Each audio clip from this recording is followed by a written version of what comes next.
우리 인간이 제일 싫어하는 말이 있다고 한다면 아마 저주라고 하는 단어일 것입니다. 우리는 저주라는 단어를 아주 싫어해요. 저주라고 하는 정서는 뿌리 깊게 우리 속에 내재돼 있고 우리를 힘들게 하는 게 사실입니다. 우리는 믿음 안에 있는 사람으로서 저주를 정복하고 축복을 꿈꾸며 살아가는 이런 사람들입니다.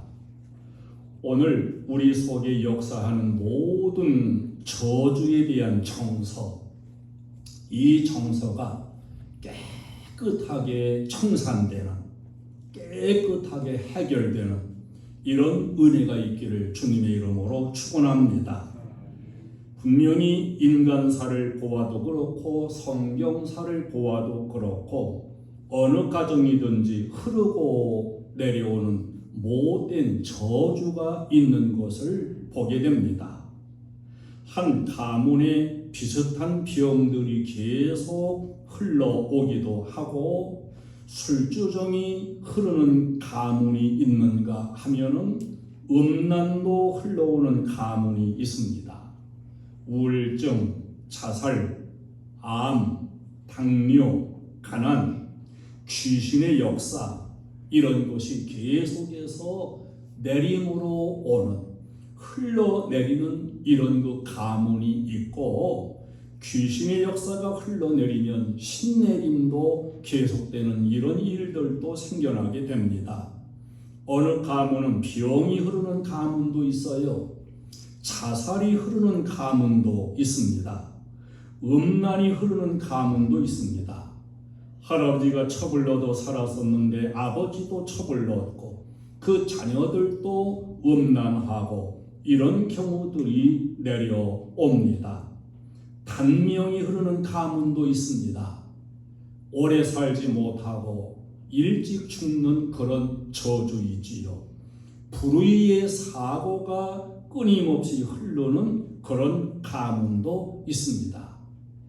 미국의 존 F 케네디 대통령이 1963년 11월 22일 달라스에서 암살자에게 피살되어 죽음을 당했습니다. 근데 그 동생 로버트 F 케네디도 68년 6월 5일 로스앤젤레스에서 대통령에 출마해서 유세 도중에 피살되어 끝을 내고 말았습니다. 우리 성도는 내 가문에 혹시 저주가 대대로 흘러오고 있다 하더라도 내가 그 저주를 끊어야 됩니다. 그 저주의 마침표를 찍어야 되는 겁니다. 저주는 믿음으로 끊어내고 축복을 창조하며 만들어가는 축복의 가문을 세워가야 됩니다. 그리고 후손에게 축복을 물려주는 조상이 되어야 됩니다. 이것은 오직 예수 그리스도의 피의 공로를 내가 믿는 믿음으로서 가능하고 성령의 충만한 창조의 역사들로 가능한 일입니다. 저주는 떠나가고 저주가 있던 그 자리에 복이 많은 은혜를 우리는 사모하면서 기도하면서 나갈 수 있어야 됩니다. 우리의 가문에도 내가 다 알지 못하는 어떤 그 숨겨져 있는 저주가 흘러올 수가 있습니다. 이 저주를 우리는 정복해야 돼요. 한번 해보겠습니다. 사탄의 선물인 온갖 저주는 지금 내게서 떠나가라. 저주를 떠나보내야 돼요. 십자가 위에서 이미 우리에게 흘러오던 저주는 다 해결되었다고 오늘 본문에서 선포하고 있습니다. 예수 믿으면서도 여전히 어떤 저주의 정서에서 자유롭지 못한 경우들이 많이 있습니다. 약속되어진 진리와 언약의 말씀을 따라서 내 오기로 하는 게 아니에요. 말씀의 언약 안에 저주를 정복하고 끊어내는 이런 신앙의 삶을 우리는 살아가야 되는 겁니다. 저주는 예수 안에서는 이미 끝난 것임을 오늘 본문은 설명해 주고 있습니다. 그리스도께서 우리를 위하여 저주를 받은 바 되사 율법의 저주에서 우리를 속량하셨으니, 그 율법의 저주가 있었을지라도 주님의 십자가의 그 피값으로 다 샀고 지불했다는 거예요. 나무에 달린 자마다 저주 아래에 있는 자라 하였습니다. 나를 위해서 그리스도께서 저주를 받으셨다는 겁니다. 어디에서 받으셨냐? 나무에서, 즉 십자가 위에서. 그래서 그리스도 안에 있는 나는 모든 저주에서 해방되었음을 선언해 주는 말씀입니다. 십자가 나무에 달리신 그리스도를 통하여 나의 모든 죄를 사함받고 모든 저주도 다 값으로 치루어졌고 해방되었다는 사실, 이 진리를 여러분은 믿으시기를 축원합니다. 이제는 더 이상 저주에 매여 살지 아니하고 온갖 저주에서 자유하게 사는 삶, 이것이 성도의 삶입니다. 어린 양 예수님이 십자가 위에서 흘려주신 그 보혈의 피값, 그 피값이 저주를 다 담당하셨습니다. 출애굽기 12장에 보면은 유월절이라는 절기가 제정되어 애굽에서 종살이하던 이스라엘 백성들이 애굽에서 나오던 전날 밤입니다. 이스라엘 백성들 다 한 집에 모여가지고 어린 양을 잡아 어린 양의 피를 내서 그 피를 문 좌우 문설주에 바르게 하셨어요.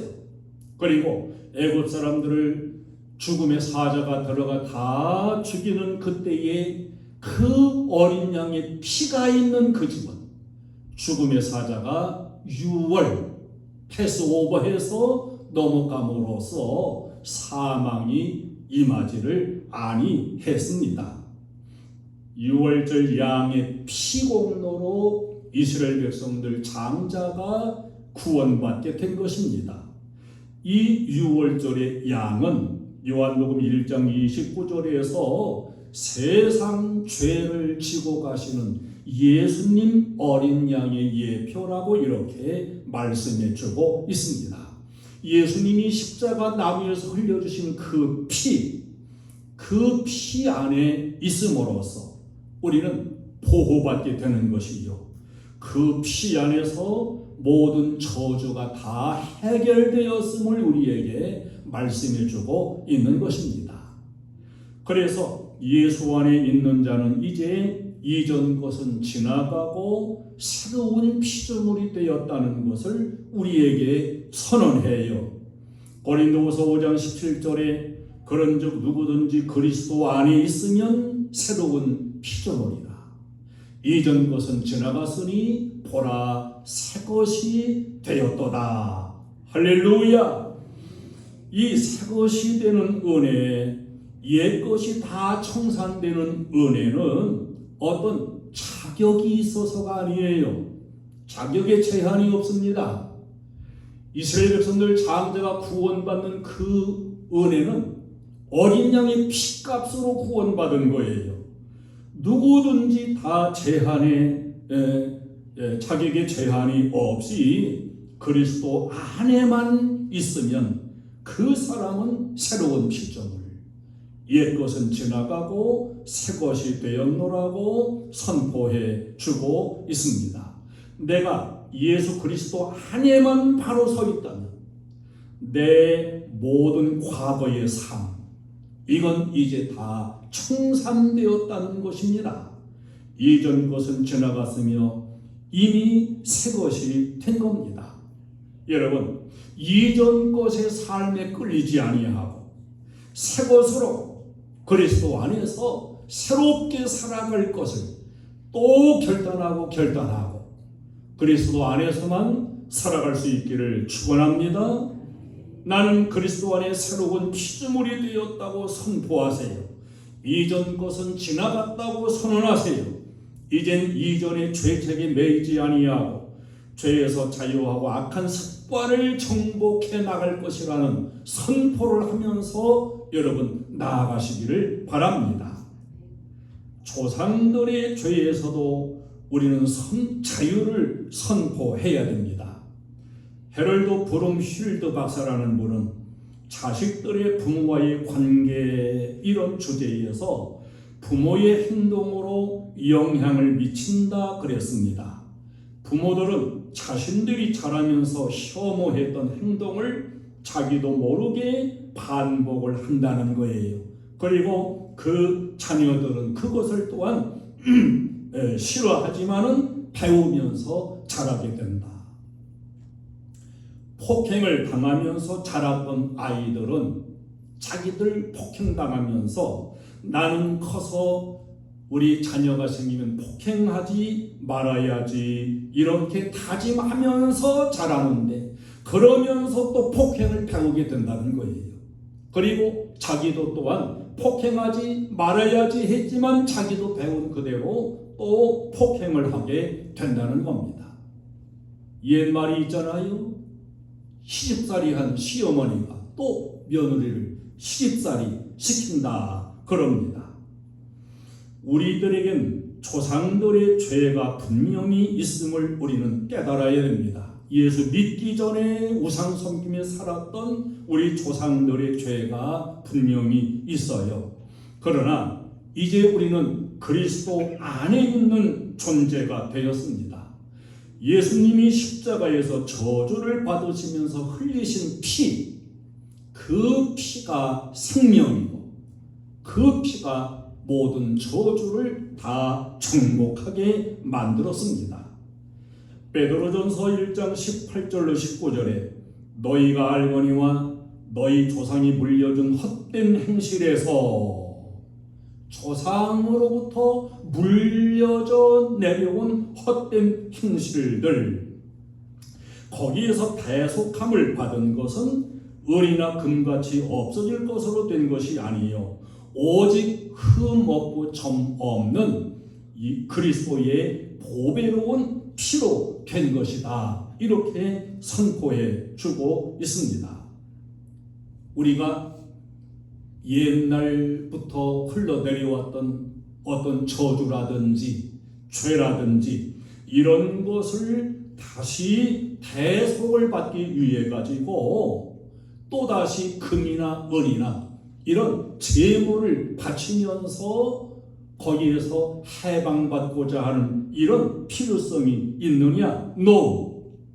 절대 내가 다시 조상들로부터의 죄에서 해방받기 위해 금을 드리든 은을 드리든 이런 일은 우리에게 전혀 필요하지 않다고 하는 사실입니다.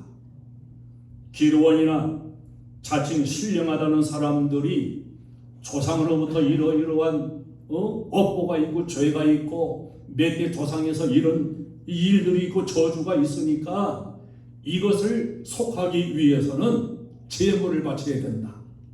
복채를 내야 되고 돈을 많이 내야 된다. 여러분 절대로 그런 그 유혹에 미혹되지 마시기를 바랍니다. 우리가 하나님께 물질을 드린다면 그것은 이미 주신 은혜가 감사함으로서 드리는 것이지 내가 죄사함을 받거나 저주에서 해방받기 위해서 하나님께 제물을 드리는 일은 절대로 없는 것입니다. 죄에서 대속함을 받은 것은 오직 그리스도의 보배로운 피, 보혈로만 가능하다는 걸 선포해 주고 있습니다. 이제는 누가 무슨 말로 여러분 유혹한다 할지라도 그리스도 안에 있는 나에게는 조상들의 죄가 내려와 나에게 역사할 수 없다고 선포하세요. 악한 영과 귀신들 역사에서도 우리는 완전 자유함을 얻어야 되고 또한 자유를 선포해야 됩니다. 예수님께서 변화산에서 내려오셨을 때 귀신 들린 아들을 데리고 한 아버지가 있었지요. 귀신이 어린 아이를 붙잡고 불에도 들어가게 하고 물에도 들어가게 하고 죽게 하는 거지요. 이 아들을 고쳐달라고 하소연을 했습니다. 마가복음 9장 21절에 예수께서 그 아버지에게 물으시되 언제부터 이렇게 되었느냐? 이르되 어릴 때부터니이다. 자, 어릴 때에 이 아이가 귀신에 붙잡혔어요. 그 귀신에 붙잡힌 이후로 계속해서 물속에도 들어가고 불속에도 들어가고 죽음 속으로 들어가려고 하는 거예요. 이게 귀신의 역사입니다. 이 귀신의 역사가 어디로부터 왔을까요? 디커슨 박사라고 하는 분이 귀신 들린 사람들 400명가량을 치유하고서 거기서 얻은 결론이 있습니다. 그게 뭐냐? 귀신 들린 사람, 귀신 들린 아이들의 3, 4대 위로 거슬러 올라가 보면은 반드시 귀신을 섬겼던 조상들이 나타난다는 사실을 발견했어요. 그래서 이 디커슨 박사는 이 귀신의 영을 이름 붙이기를 가게영이라 패밀리 스피릿이 이렇게 이름을 붙였습니다. 그러니까 한 가문의 조상으로부터 흘러내려오는 그 귀신 악한 영의 역사가 떠나가는 것이 아니라 끊임없이 쭉 내려오고 있다가 그 중에 하나를 딱 붙잡고 역사할 때 그게 귀신의 역사로 드러나게 된다는 사실입니다. 여러분 조상들 가운데 혹시라도 무당을 했든지 귀신을 섬겼든지 이런 여러분의 조상의 가계를 여러분이 알고 있다고 한다면 그러면 여러분은 더 열심히 신앙생활을 해야 돼요. 그런 가계영이 내려오지 않는 가문보다 조상들이 우상 섬기고 귀신을 섬겼던 그리고 귀신에게 서약하고 말이에요. 귀신에게 후손들의 이름까지 올려놓고 이렇게 되면은 반드시 그 귀신이 가계의 영을 타고 들어와서 이렇게 역사한다는 사실을 잊지 않아야 됩니다. 그런 가문에 내가 속해 있다고 한다면 더 열심히 신앙생활을 하고 믿음으로 기도하면서 귀신의 역사를 끊어내고 귀신의 저주를 추방해 나아가야 되는 것입니다. 예수 이름으로 마귀는 쫓긴다. 예수 이름으로 병마는 쫓긴다. 예수 이름으로 나아갈 때 누가 나를 괴롭히리요. 예수 이름으로 기도할 때 마귀는 쫓긴다. 할렐루야. 이렇게 믿으세요. 예수 이름으로 나갈 때 마귀도 쫓기고 병마도 쫓기고 예수 이름 앞세우고 나가는 나를 누가 괴롭히리요. 예수 이름으로 기도할 때 마귀는 쫓긴다. 내 가문에 귀신의 영이 흘러내려오는 이런 혹 가문을 내가 타고 있다 하더라도 또 나도 귀신의 역사를 물려받고 내 후손에게도 귀신의 역사를 물려주는 불행한 자가 돼서는 안 되는 것이고 내가 믿음으로 예수 안에서 귀신의 역사를 끊어버리고 후손들에게는 축복을 물려주는 축복의 조상이 될 수 있기를 주님의 이름으로 축원합니다. 우리는 저주를 정복하면서 사는 믿음의 사람이 되어야 됩니다. 우리는 하나님의 자녀의 권세를 가진 사람입니다. 그러므로 악한 영으로부터의 저주는 나하고는 상관이 없음을 믿어야 돼요. 저주로부터 완전한 자유를 선포할 수 있는 이런 믿음을 가지고서 과감하게 선포하시기를 바랍니다. 누가복음 6장 27절로 28절에서 예수님이 이렇게 말씀합니다. 너희 원수를 사랑하며 너희를 미워하는 자를 선대하며 너희를 저주하는 자를 위하여 축복하며 너희를 모욕하는 자를 위하여 기도하라. 세상적인 상대 방식으로 한다면 나에게 저주하는 사람 나도 저주해야 돼요. 그러나 예수 안에 있는 우리는 원수도 사랑해 줄 수 있고 나를 미워하는 사람도 선하게 대해 줄 수 있고 저주하는 자를 위해서도 축복할 수 있다. 그 사람이 나에게 저주한다고 해서 예수 안에 있는 나에게 그 저주가 이루어지는 게 아니에요. 그 사람 입이나 더러워지겠지. 나는 그의 저주에서 자유함을 얻는 사람이기 때문에 저주하는 자가 있다 할지라도 나는 그를 위해서 축복하면서 살아갈 수 있는 것. 이것이 우리의 성도에게 주어진 큰 은혜와 축복입니다. 저주하는 자를 축복하지 못하게 하고 나도 인간적인 방식으로 함께 저주하며 미워하게 만드는 이 악한 영의 역사들도 우리는 예수 이름으로 다 쫓아내야 돼요. 그리스도 안에 있는 나에게서 모든 저주는 이미 다 값이 지불되었고 이미 떠나갔다. 외치세요. 이젠 하나님의 복을 받아 누릴 특권을 나는 가진 사람이라고 선포하세요. 저주는 정복해야 됩니다. 내가 그 저주 속으로 빨려 들어간다든지 저주에 휩쓸려 가서는 안 되는 것입니다. 아직도 내 안에 어떤 저주에 대한 두려움이나 불안이 있다고 한다면 이것은 사탄의 속임이라는 걸 분명히 깨달아야 돼요. 우리는 모두가 마찬가지입니다. 우리 조상으로부터 올라가면서 보면 조상들의 죄도 있을 수 있으며 조상들의 저주도 있을 수 있으며 좋지 아니한 그러한 이 기류도 흘러올 수 있는 것이 사실입니다. 내가 예수 안에 저주를 정복하지 못하면 그것이 어차피 나에게로 들어오게 되고 내가 감당할 수밖에 없으며 우리 후손에게 또 그 저주를 물려줄 수밖에 없는 거예요. 예수님은 이걸 다 정복하신 겁니다. 다 대속하신 거예요. 그래서 그리스도 안에 있는 자는 이제 저주가 물러갔고 하나님의 사랑과 은총과 축복의 역사만이 충만하게 채워지는 이런 특권을 우리 성도는 입게 된 것입니다.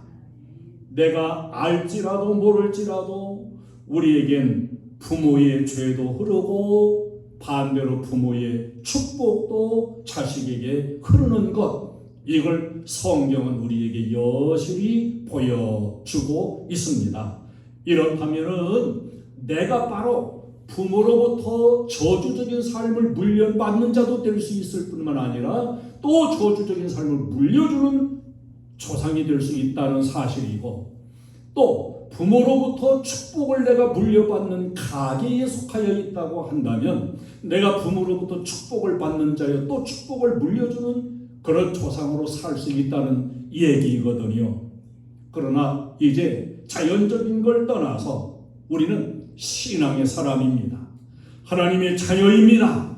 신앙의 위대함이라고 하는 것은 내가 태어난 그대로 생긴 그대로 내가 된 그대로 살아가는 그것이 아니고 창조적으로 생활을 바꾸고 삶을 바꾸고 가계를 바꾸고 인생을 바꾸는 데에 있는 겁니다. 우리 성도는 흘러오는 저주가 혹 있을지라도 예수의 이름 권세로 저주를 정복해 나가는 이런 신앙인이 되어져야 됩니다. 저주가 아니라 이제는 축복을 흘려보내주는 그런 조상이 되고 축복이 흘러가는 가문을 우리는 만들어야 되는 거예요. 여러분이 어떤 저주든지 다 끊어내세요.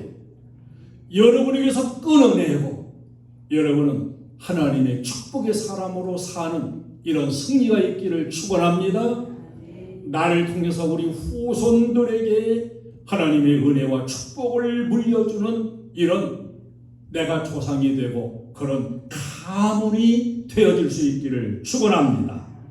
하나님의 자녀되고 성도된 성도들이여, 저주를 정복하세요.